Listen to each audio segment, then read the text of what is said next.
আসসালামু আলাইকুম, স্বাগতম জেসমিন রসুই ঘরে। খুবই মজাদার আরও একটি রেসিপি নিয়ে চলে এসেছি। আজকে যে রান্নাটি, যে খাবারটি সবাই খুব পছন্দ করে খায়, তবে আমি একটু ভিন্নভাবে রান্না করার চেষ্টা করি। দেখিয়ে দিচ্ছি সহজ করে। আমি একটা বড় সাইজের পেঁয়াজ কুচি করে নিয়েছি। এবার একটু বাদামি করে ভেজে নিচ্ছি। হালকা বাদামি করে ভেজে নিয়ে এরপরে এর ভেতরে দিয়ে দিচ্ছি 1 চা চামচ রসুন বাটা। রসুন বাটাটা দিয়ে পেঁয়াজের সাথে খুব ভালো মতো একটু ভেজে নিয়ে দিয়ে দিয়েছি পানি। এবার 1/2 টিস্পুন হলুদ গুঁড়া, 1/2 টিস্পুন মরিচের গুঁড়া। মরিচের গুঁড়াটা চাইলে আপনারা একটু বেশি করে দিতে পারেন। দিয়ে দিচ্ছি লবণ স্বাদ মতো। এবার মশলাটাকে খুব ভালো মতো কষিয়ে নিচ্ছি। মশলাটা কষিয়ে নিয়ে এবার আমি এর ভেতরে দিয়ে দিচ্ছি কাচকি মাছ। আমি মশলায় কষিয়ে এভাবে কাচকি মাছটা রান্না করি।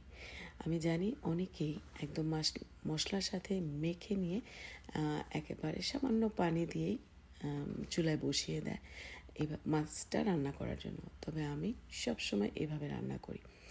মশলার সাথে মাছটাকে মিশিয়ে নিয়ে কিছুটা সময় রেখে এরপর আমি এখানে যে উপকরণটা দিচ্ছি সেটা হচ্ছে ধনিয়া পাতার ডাঁটা। এই ডাঁটাটা দিয়ে যখন রান্না করি তখন মাছটার থেকে খুব সুন্দর একটা ঘ্রাণ বের হয়, খুবই সুন্দর। এবং এভাবে ধনে পাতা ডাঁটাগুলোকে মিশিয়ে দিয়ে আমি এবার সামান্য একটু পানি দিয়ে ঢেকে বসিয়ে রাখবো, একদমই সামান্য, প্রায় 2 থেকে 3 টেবিল চামচের পানির মতো।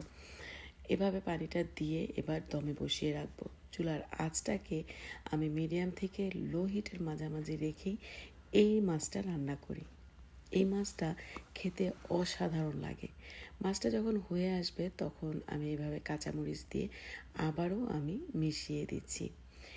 এভাবেই অল্প আছে এই মাছটা রান্না করি সব সময়। আবারও একটু মিশিয়ে দিচ্ছি। যখন পানিটা একদমই মোটামুটি শুকিয়ে আসবে, তবে একদমই ড্রাই হবে না, একদমই শুকাবে না, কিছুটা পানি থাকবে এবং তেলটা বেরিয়ে আসবে, তখনই আমি নামিয়ে নেব। কেমন লাগলো রেসিপিটি অবশ্যই কমেন্ট করে জানিয়ে দিবেন। ডাঁটাগুলো কিন্তু সেদ্ধ হয়ে গিয়েছে।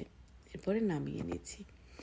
আমি চেষ্টা করি সবসময় সহজ রেসিপি আপনাদের জন্য নিয়ে আসা। আশা করি আপনারা উপকৃত হন। আজ এই রেসিপিটি কেমন লাগলো অবশ্যই কমেন্ট করে জানাবেন। যদি ভালো লাগে লাইক করবেন, শেয়ার করে দিবেন ফ্রেন্ডস অ্যান্ড ফ্যামিলির কাছে। আজ এ পর্যন্তই। আল্লাহ হাফেজ।